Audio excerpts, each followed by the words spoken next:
Two businesses didn't fail because demand disappeared or effort was missing. They collapsed because of one overlooked decision, trusting the wrong people and losing control of reputation.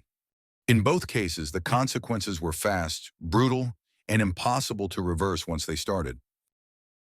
This business story, shared by Reddit user Just Plain Wrong on July 31st, 2014, traces a path through 5 ventures, including 2 failures that reshaped how risk, partners, and reputation were handled going forward.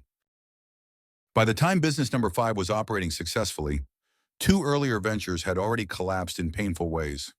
The first was a small pizza bar in a quiet residential area. It was never meant to make anyone rich, but it was steady. Staff were paid, suppliers were stocked, and the numbers appeared to work. At least they appeared to. 6 months in, the business partner, who also owned 2 other pizza bars, emptied the bank accounts and disappeared without warning. What surfaced next explained everything. Suppliers had not been paid for 2 months, not just for this store, but for the other locations as well. Thousands in debt had accumulated quietly while cash was being pulled out. Once suppliers refused to deliver stock, all 3 stores were forced to shut down immediately. Without ingredients, there was no business. Escaping the financial fallout took a long time. The second failure came from a very different direction.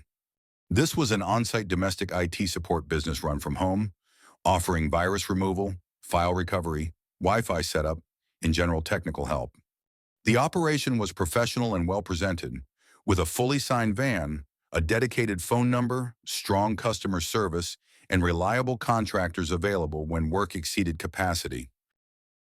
Then a new IT shop opened just 2 streets away.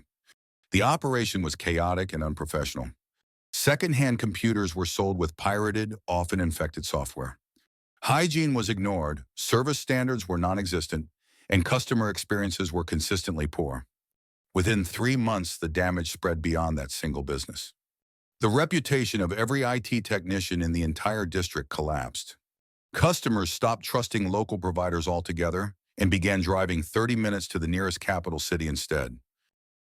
4 months after that competitor opened, there was no longer enough work to survive. Out of roughly 6 IT businesses in the district, only 1 made it through. The third venture, a small web development operation, ended very differently. It was absorbed into a larger software company with the team brought in rather than sold outright. There was no dramatic exit, but everyone landed on their feet.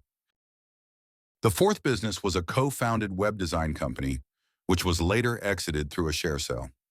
The fifth business is now running at full speed, with growth strong enough that the main challenge is hiring the right people. Looking back, the lessons are clear and expensive. Business partners must be known deeply, not just trusted casually. Financial oversight cannot be delegated away, even when it feels outside a founder's skill set. Suppliers should be spoken to regularly, not only when problems surface. Customers need consistent communication, even when everything appears to be going well. And when someone else is damaging the reputation of a business or an entire industry, silence is not neutral. Reputation damage spreads quickly and punishes everyone nearby. The only defense is active communication, clear positioning, and direct action before trust disappears. The short version is simple but unforgiving.